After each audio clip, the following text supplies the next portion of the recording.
ॐ गजाननं भूतगणादिसेवितं कपीतजम्बूफलचारुभक्षणम् उमासुतं शोकविनाशकारकं नमामि विघ्नेश्वरपादपङ्कजम्।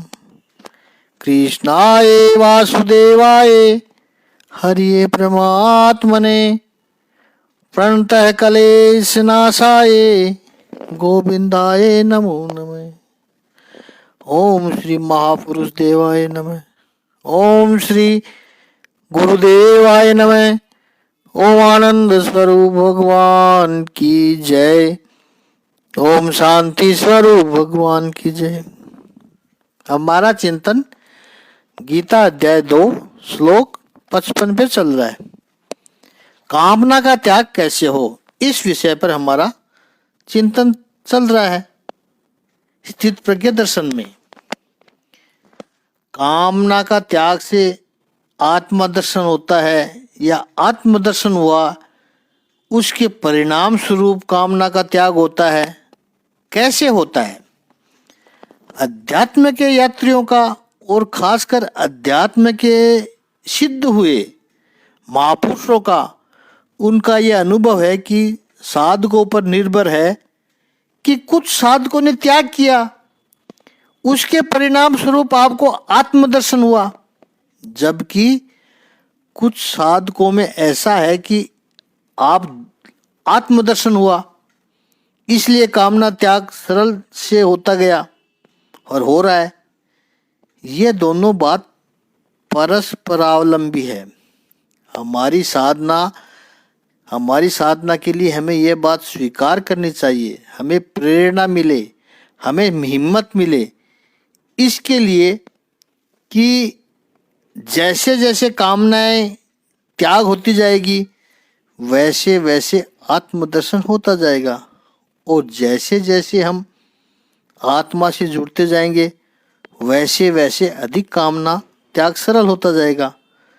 तो जीवन में पहली कामना का त्याग करने के लिए बहुत परिश्रम करना पड़ता है, लेकिन जैसे ही उसे आत्मा का अनुभव होना शुरू हुआ तो आसान होता जाएगा। इसको एक थोड़े से उदाहरण से कल हमने समझा। जैसे एक अंधेरा कमरा है, बड़ा कमरा है, उसमें कई मूल्यवान चीजें पड़ी हुई है। आप कमरे में जाते हैं, बिल्कुल घोर अंधेरा है, हमें पता है कि यहाँ मूल्यवान वस्तुएं हैं, लेकिन अंधेरा इतना है कि इधर उधर हाथ मारते हो तब पता चलता है कि बड़ा मोटा सा एक कंबल है, उसके नीचे नीचे से थोड़ा प्रकाश का स्रोत है, मानो एक छोटी सी खिड़की है। पहले तो ऐसे ही स्वतः ही हाथ पड़ गया तो प्रकाश का एक किरण आया, उससे हल्का हल्का दिखने लगा, उससे आपको एक आध रत्न मिले। अब उन रत्नों का भी प्रकाश है। कंबल को और हटाया, प्रकाश बढ़ता गया, रत्न अधिक अधिक प्राप्त होते गए। यह जैसे परस्परावलंबी है। धीरे धीरे कंबल का हटना और कमरे में प्रकाश का आना और आपको रत्नों का प्राप्त होना। तो ये कंबल का हटना क्या है? कंबल का हटना कामना त्याग है, मोहकालीन में से बाहर आने की प्रक्रिया है। और रत्नों का मिलना ये आत्मदर्शन का अंग है। जितने रत्न प्राप्त होते हैं तो इच्छा होती है कि कंबल को और हटाएं। जितना कंबल हटता जाता है, प्रकाश बढ़ता जाता है और रत्न प्राप्त होते हैं। अब कामना त्याग करें कैसे? कंबल तो हटाना पड़ेगा। शास्त्रों में कई उपाय बताए हैं, लेकिन इन सब का समन्वय विनोबा भावे ने अत्यंत सुंदर रूप से किया है। प्रथम सत्याग्रही विनोबा भावे को कहते हैं। इतिहास में शायद गांधी जी की ख्याति ज़्यादा लिखी गई, इसलिए उनको गांधी जी का फॉलोअर कहा है। लेकिन विनोबा जी के जीवन का अध्ययन आप करोगे, उनके साहित्यों को आप पढ़ोगे, भगवद गीता के ऊपर, उपनिषदों के ऊपर, भारतीय संस्कृति के ऊपर और वेदों के ऊपर, विष्णु सहस्त्र नाम के ऊपर विनोबा जी ने जो लिखा है, अत्यंत विद्वान व्यक्ति है। सच पूछो तो ये गांधी जी का सद्भाग्य था कि उनको विनोबा भावे जैसे महापुरुष मिले। गांधी जी को भगवत गीता से अवगत कराना विनोबा जी का पवित्र कार्य है। गांधी जी को संस्कृत नहीं आती थी, गांधी जी को शास्त्रों के बारे में बहुत पता नहीं था। उनका आध्यात्मिक झुकाव जो हुआ वो विनोबा जी जैसे संत के साथ जुड़ने से हुआ। विनोबा जी कुछ इतने सरल, अहंकार रहित व्यक्तित्व रहे हैं। उन्होंने कभी भी यश लेने का प्रयास ही नहीं किया कि गांधी जी को गीता कैसे सिखाई ये बताऊं लोगों को। लोगों ने कहा विनोबा जी गांधी जी के फॉलोवर है, तो उन्होंने कहा ठीक है, क्या फर्क पड़ता है, राष्ट्र का कार्य हो रहा है। विद्वता के बारे में अगर कहें तो विनोबा जी के सामने गांधी जी कुछ भी नहीं है। इतने सात्विक व्यक्तित्व, इतने विद्वान, एक पवित्र ब्राह्मण, ऋषि तुल्य ब्राह्मण विनोबा भावे जी थे। स्थित प्रज्ञ दर्शन में ये कामना त्याग के बारे में वर्णन करना यहाँ इसलिए विनोबा जी को इतना याद किया जा रहा है कि अभी जो ये बात बताई जाएगी कामना त्याग की, वो कई लेखकों, वक्ताओं, महापुरुषों के ग्रंथों में, पुस्तकों में, उनके प्रवचनों में आपने सुना होगा। लेकिन बहुत खेद के साथ कहना पड़ता है कि इनमें से किसी भी व्यक्ति ने विनोबा जी को इसका श्रेय नहीं दिया, क्रेडिट नहीं दिया कि हम विनोबा जी के साहित्य में से बोल रहे हैं। हमने तो ध्येय पकड़ कर रखा है कि जिस सोर्स से ज्ञान आया है, संतों के विचार, उनके भाव आए हैं, उनका नाम उजागर करने की कोशिश करते हैं। क्योंकि शास्त्र में इसको प्रज्ञा अपराध कहा है। किसी के विचारों को, किसी के भावों को, किसी के आइडियाज को, किसी के पुरुषार्थ को सीधा उठा लेना और अपने नाम से चढ़ा देना, ऐसे चोर, ये चोर शब्द शास्त्रों में कहा गया है। किसी की वस्तु को चुराना वो तो अपराध है ही, लेकिन किसी के विचारों को, किसी के जीवन भर के चिंतन को अपने नाम पर चढ़ा देना, ऐसे कई चीटर्स, लॉयर्स, विशेष करके वेस्टर्न वर्ड्स में बहुत है। थोड़ा इंग्लिश बोलना आ गया, आर्ग्यूमेंट करते हैं, गीता उपनिषद पर लोगों के ज्ञान को अपने नाम पर चढ़ा रहे हैं। ये अपराध है। हम ज्ञान के सोर्स को बताते हैं। बहुत कम महापुरुष ही है ज्ञान के सोर्स का उजागर करते हैं। कामनाएं का त्याग कैसे हो, इस पर सबसे पहले विनोबा भावे ने कहा था। उन्होंने कामनाएं त्याग की 4 प्रक्रिया बताई है। हमारे यहाँ जो अलग अलग योग है वो भगवत गीता में भी बताए हैं। उसके अनुसार पहली प्रक्रिया है कर्म योग के अनुसार, क्योंकि भगवत गीता में शुरू के पहले 6 अध्याय कर्म योग के हैं। तो कर्म योग के अनुसार पहली प्रक्रिया है वो विस्तारक प्रक्रिया है। कामना त्याग करने के लिए कामनाओं को विशाल बनाएं। विनोबा जी बोल रहे हैं कामनाओं को विशाल बनाएं, कामनाओं को बड़ी बनाएं। ये कर्म योग प्रक्रिया है। व्यक्तिगत कामना को सामाजिक रूप दे दीजिए। इसको एक दृष्टांत से समझते हैं ताकि समझने में सरल हो जाए। आजकल तो कम होता है, लेकिन पहले के ज़माने में यह था, विशेषकर जो सामान्य परिवार में अधिक देखा जाता था। सब में ही था, लेकिन सामान्य परिवार में ज़्यादा देखा जाता था। समझिए घर की जो स्त्री है, उस समय जॉइंट फैमिली हुआ करती थी। 5 भाई, उनका परिवार, सब एक साथ मिलकर 20-25 व्यक्ति हो जाते थे। एक किचन में साथ में भोजन करते थे। एक अलग ही आनंद था। उसमें जो स्त्री है, कोई समझिए उसे कामना हुई इच्छा हुई कि जलेबी खानी है। हफ्ते 10 दिनों से याद कर रही है, जलेबी खानी है। और उसको बहुत अच्छा बनाना आता है जलेबी, घर में सबको पसंद है उसके हाथ की बनी हुई जलेबी। लेकिन वो बनाएगी तो उसके मन में ये विचार आएगा कि अकेले अकेले बनाकर तो खा नहीं सकते। 60 साल पहले की बात कर रहे हैं, आजकल की माता बहनें की बात नहीं कर रहे हैं कि बाजार से मंगा लो और खा लो। 70 साल पहले उस स्त्री को बहुत कुछ सोचना पड़ता था। बनानी है तो सभी 25 लोगों के लिए बनानी है, वो इतना आसान नहीं होता था। बहुत मेहनत व तैयारी करनी पड़ती थी। फिर 4-6 महीने में ऐसे पकवान बनते थे तो खाते भी खूब थे लोग। मेहनत के काम करते थे। तो सबको खिलाने के बाद उस माता को इच्छा हुई तो वो जब जलेबी खाने बैठेगी तब वो मुश्किल से कुछ जलेबियां ही खा पाएगी, खा सकेगी, या यूँ मानो कुछ ही उसके लिए बचेगी। इसलिए जब दूसरी बार जलेबी या और कुछ खाने की इच्छा होगी तो वो सोचेगी, इतनी मेहनत इतने लोगों के लिए बनाओ तब मुझे कुछ जलेबी मिलेगी, या नहीं भी मिले छोड़ो नहीं खानी। कामना छूटी क्योंकि कामना का विस्तार हुआ। यह कर्मयोग का मार्ग है। सबके लिए कर्म करो। कामना यदि विस्तृत होगी, कामना यदि विशाल होगी तो धीरे धीरे आपको पता भी नहीं चलेगा और धीरे धीरे कामना पर अंकुश आने लगेगा और विस्तृत होते होते कामना विलीन हो जाएगी और आपको पता भी नहीं चलेगा कि कामना चली गई। फिर से जल्दी इच्छा भी नहीं होगी। अब हर एक मार्ग में कोई ना कोई रिस्क तो है, खतरा तो है, कोई ना कोई खतरा है, जोखिम है।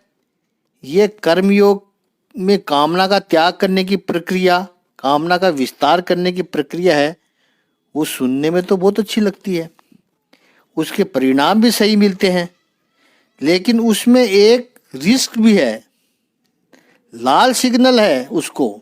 उसमें कौन सा? कि वो कामना कैसी है। समझ लीजिए वो कामना ही स्वयं अशुभ रही, कामना ही बुरी रही और उसको विस्तृत करे तो वो तो समस्या और बढ़ाएगी और समस्या हो जाएगी। समझ लीजिए किसी को तंबाकू की खाने की व्यसन है, बुरी कामना है, तो उसे कहें कि कामना छोड़ने के लिए इस कामना को विस्तृत करो, तो पहले वो 2 पुड़िया लाता था, अब उसे 50 पुड़िया लानी पड़ेगी और लोगों को बांटनी पड़ेगी। उसकी तो कामना छूटे न छूटे उन 50 लोगों को और खड्डे में डालेगा। तो कामना यदि अशुभ हुई तो वो नुकसान करेगी, वहाँ ये फार्मूला नहीं चलेगा। दूसरा है ध्यान योग की प्रक्रिया से कामना को एकाग्र करो। ये दूसरा रास्ता है बताया कि ध्यान योग का। मन एक साथ में इतनी सारी इच्छाएं, ऑप्शंस आपको देगा, जैसे मन 1000 फन वाला नाक की तरह फन मारता रहता है। मन में अलग अलग कामनाएं आती रहेगी।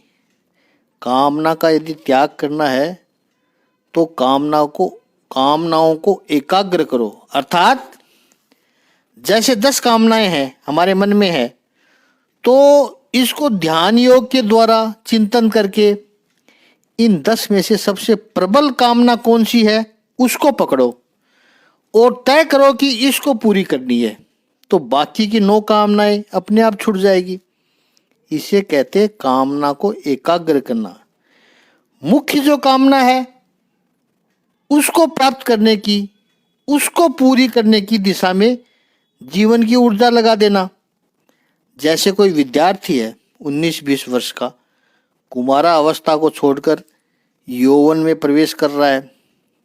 ऐसा कोई विद्यार्थी है, इसके शरीर की इच्छाएं, कामनाएं आरंभ हो जाएगी। उस समय उस युवक के मन में कितनी कामनाएं होती है। अच्छे कपड़े पहनने हैं, घूमने जाना है, होटल में जाना है, फिल्म में दोस्तों के साथ नाचना है, कूदना है, प्रेमिका ढूंढनी है, खेलना है, पढ़ाई करना है, फर्स्ट आना है। गोल्ड मेडलिस्ट बनना है, सब कामनाएं स्वाभाविक है, और गोल्ड मेडलिस्ट भी बनना है। तो यह युवक ध्यान योग से चिंतन करके एक कामना को चुनेगा कि इस समय मेरा उद्देश्य गोल्ड मेडलिस्ट पर केंद्रित होना चाहिए। बाकी की सब कामनाएं बाद में भी पूरी की जा सकती है। टोटल एनर्जी इसको पूरी करने में लगा दी तो स्वाभाविक रूप से दूसरी कामनाएं हट गई। ये भी कामना त्याग का एक रास्ता हो सकता है। कामनाओं को एकाग्र बनाओ, ये भाव सबसे पहले विनोबा जी ने दिए थे समाज को, फिर इनकी नकल होती रही है। अब तीसरा रास्ता बता रहे हैं विनोबा जी, वो ज्ञान योग का रास्ता है। कर्म योग का रास्ता कामना को विस्तृत करो, ध्यान योग का रास्ता है कामना को एकाग्र करो। हाँ, अब यहां पर भी खतरा है। तीसरे रास्ते पर जाए उससे पहले सोचना है कि जिस कामना के ऊपर आपने फोकस किया वो कामना ही बुरी हुई तो, जैसे रावण की कामना सीता जी पर केंद्रित हो गई, सीता मेरे महल में होनी चाहिए। मंदोदरी जैसी सुंदर सुशील सती जैसी पतिव्रता नारी उसकी अपनी पत्नी महल में बैठी है, लेकिन रावण की कामना जो शूर्पणखा ने भड़काई थी कि सीता इस ब्रह्मांड की सबसे सर्वश्रेष्ठ सुंदरी है, तो रावण के मन में आ गया कि सीता मेरे महल में आनी चाहिए। कितने लोगों ने रोका लेकिन वो रुका नहीं। तो कामना एकाग्र होने से ये समस्या भी हो सकती है, कामना अशुभ और अनुचित नहीं होनी चाहिए, नहीं फिर ये फॉर्मूला काम नहीं करेगा, अहितकारी बन जाएगा। विनोबा जी ने अहित और अशुभ का चिंतन नहीं किया था, ये तो अन्य महापुरुषों का विचार है जिसको उदाहरण देकर बड़ी स्पष्टता से समझाया है, वो भी अति उत्तम है। इसलिए मन एकाग्र करने से पहले ये ख्याल रहना चाहिए कि कामना शुद्ध होनी चाहिए। कामना त्याग का तीसरा रास्ता है ज्ञान योग में कामना को सूक्ष्म करो, यानी स्थूल कामनाओं का त्याग करना और उनको सूक्ष्म बनाते जाना।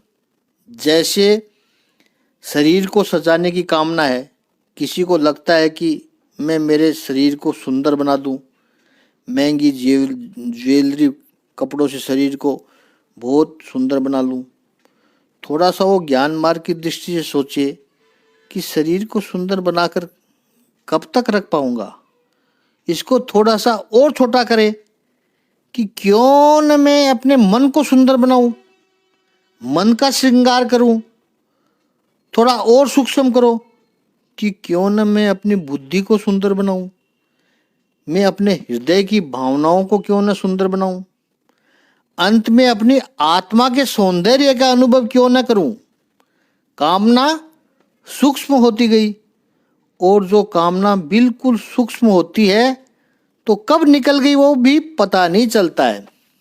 इसमें कोई भी खतरा नहीं है, लाभ ही लाभ है। चौथा मार्ग है वो भक्ति के योग का मार्ग है कि कामना को शुद्ध बनाओ।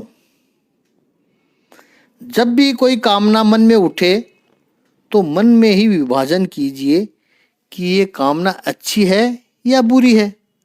बुरी है तो वो नहीं करूँगा, अच्छी है तभी करूँगा। शुद्ध कीजिए कामना को, और इस अच्छी बुरी कामना को तय करते समय हर बार तो आप किसी दूसरे से पूछने नहीं जा सकते, अपने आप को ही पूछिए।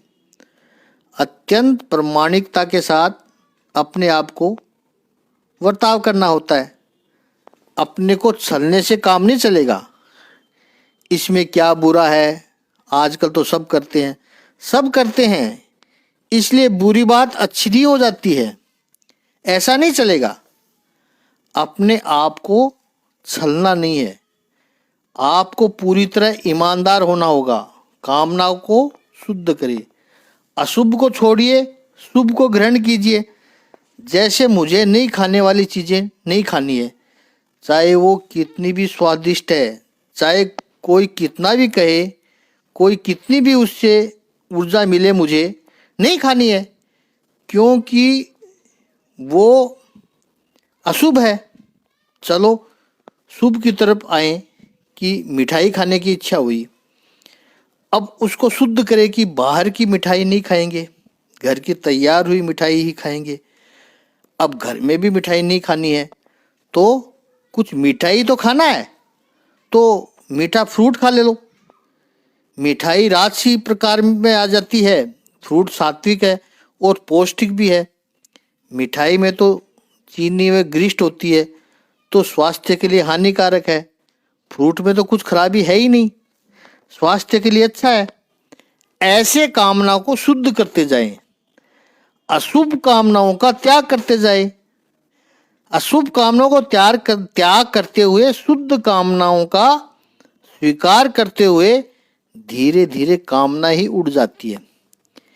इस अर्थ में 7वें अध्याय में भगवान ने कहा है, मैं बलवानों की कामनाओं का तथा उनका इच्छा रहित बल हूं। मैं वह काम हूं जो धर्म के विरुद्ध नहीं है। प्रसंग आएगा, इस पर बहुत डिटेल में चिंतन करेंगे। धर्म की मर्यादा में जो किया जाए वो शुद्ध कामनाएं हैं। ये कामनाओं का त्याग जब होगा, भक्ति मार्ग सबसे श्रेष्ठ है। और भक्त तो भगवान से प्रार्थना करता है। भक्त भगवान से कहता है, प्रभु, जैसे भागवत कथा में कहते हैं कि जैसे प्रभु आप लाखों गायों को संभालते हैं, तो प्रभु मेरी गाय को भी संभाल लीजिए। भगवान पूछेंगे, तुम्हारी कौन सी गाय है? प्रभु, मेरी मन रूपी गाय।